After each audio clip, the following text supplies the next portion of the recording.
Start. नमस्कार, माझे नाव धार्मिक मारुती कोराम आहे. वर्ग 4. शाळेचे नाव जिल्हा परिषद प्राथमिक शाळा रामपूर. आज मी तुम्हाला कथा सांगणार आहे. कथेचे नाव लबाड लांडगा. एका जंगलात एक बकरी राहायची. तिचे 7 पिल्लं राहायची. तर ते रोजी त्यांना 7 पिल्लांना चारा पाणी आणायला जायची. एके दिवशी ते बकरी चारा पाणी आणायला निघाली. तर तिला वाटले की आपल्या घराबाजूला तर लबाड लांडगा राहायचा. तर ते 7 पिल्लांना बोलवून म्हणालं, आपल्या घराबाजूला लबाड लांडगा राहायचा. तर आता तुम्ही कसं म्हणून दार उघडा. मग मी एक गाणं म्हणेन तेव्हाच तुम्ही दार उघडा. दार उघडा बाळांनो, तुमची आई आली. तुमच्यासाठी छान छान खाऊ आणली. तुमच्यासाठी छान छान खाऊ आणली. असं म्हणून हे गाणं म्हणेन तेव्हा तुम्ही दार उघडा. मग त्यांची आई चारा पाणी आणायला निघाली. मग त्यांच्या घराबाजूला लबाड लांडगा सपस त्यांचं बोललं ते ऐकलं. मग ते दारासमोर गेलं आणि तेच गाणं म्हणू लागलं.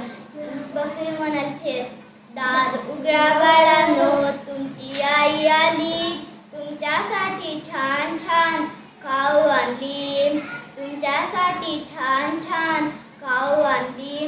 मग ते म्हणते की आपली आई एवढं लवकर आलीस का?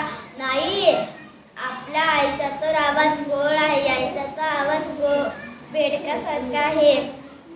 मग ते म्हणाला, लहानचं पिल्लू हुशार होतं त्यातलं 7 पिल्लापतलं. मग ते दरवाजाच्या पुढं जाऊन म्हणालं, तुम्ही आमची आई नाही आहे. आमच्या आईचा तर आवाज गोड आहे. तुमचा तर आवाज बेडकासारखा आहे. मग असं म्हणून ते लबाड लांडगा जंगलात गेला. तिथे शेहत होतं. मग ते खाऊन डबल दारासमोर आला. तेच गाणं म्हणू लागला. ते बकरी म्हणाली, मग दार उघडा बाळांनो, तुमची आई आली. तुमच्यासाठी छान छान खाऊ आणली. तुमच्यासाठी छान छान खाऊ आणली. मग तेच गाणं म्हणून मग मुलं म्हणाले की आपलीच आई आली.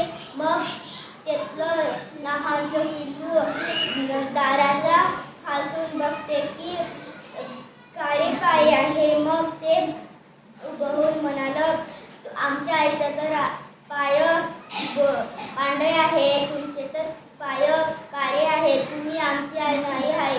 तुम्ही जावा आम्हीतून. मग ते लांडगा गावाकडे गेला. मग तेथे पीठ त्याचं पाय टाकून मग डबल त्याच्या दाराकडे आला. मग तेच गाणं म्हणू लागला, दार उघडा बाळांनो, तुमची आई आली. तुमच्यासाठी छान छान खाऊ आणली. तुमच्यासाठी छान छान खाऊ आणली. मग म्हणाले पिल्ले, आता तर आपलीच आई आली. मग ते मोठं पिल्लू जाऊन खालून बघते की तिथं एक पांढरस पाय होते. मग ते दार उघडते की तिथं तर लबाड लांडगा एवढा मोठा. मग 7 पिल्लं लपू लागले.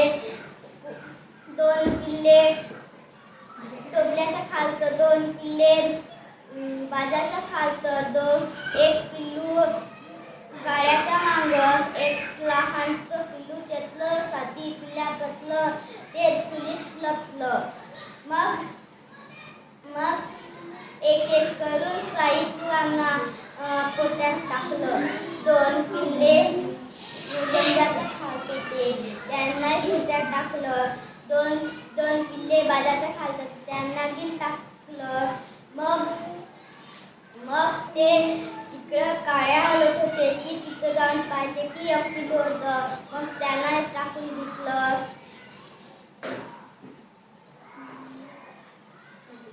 मग नाही का त्यांना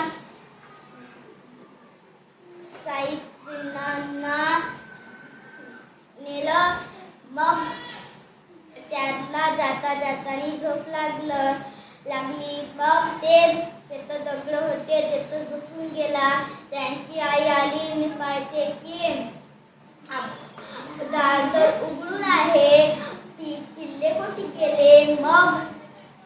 मग त्यांची आई घरात आले की ते चुलीत लपलेलं पिल्लू निघून त्यांच्या आईला सगळं सांगलं. माझ्या बहीण भावाला लबाड लांडग्याला नेला. मग त्यांची आई सुईसूत घेऊन लबाड लांडग्याला दांडायला निघाली. मग जातानी मग पिल्लांचा आवाज येऊ लागला. मग ते पिल्लांच्या आवाज सोबत तिकडे गेली. मग पाहते की पोत्यात माझे पिल्ले साई. मग तिले काढून तिथे गोटे टाकून सुईसूतनं शिवून मग त्यांची आई 7 पिल्लं घरी आले. धन्यवाद.